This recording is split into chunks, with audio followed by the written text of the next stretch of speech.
gathered here today on the anniversary of the founding of the People's Republic of China to express our solidarity with all those suffering repression at the hands of the Chinese government.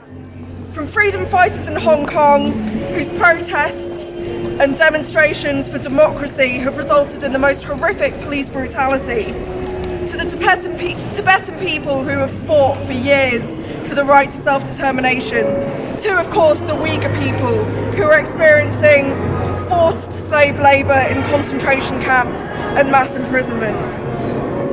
Today's International Day of Action has been called to send them a message that the world has not forgotten their struggle. For me as a socialist, condemning the Chinese Communist Party is not controversial. When we see a police officer beating off a worker, Muslims being locked up in concentration camps, and millions of people being denied their democratic rights and freedoms, the Labour movement needs to know which side we're on. It's not a people's republic if people have no power over their government, and it's not socialist if millions of people are locked up in slave labour camps.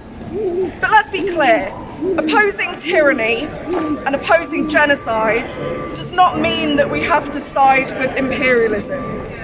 And taking a side in the US Cold War that Trump is so keen to wage.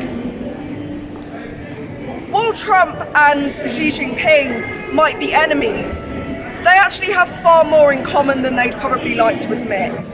They're both authoritarian nationalists who use the rhetoric of national security and counter-extremism to oppress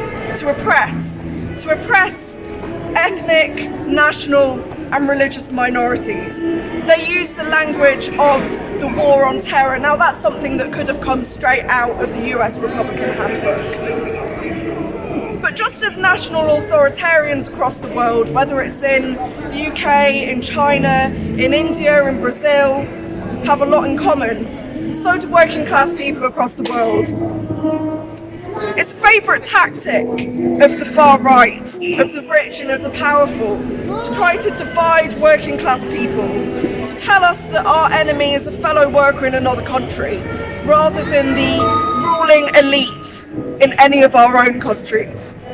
And it's people, not governments, not countries, that we should be standing in solidarity with.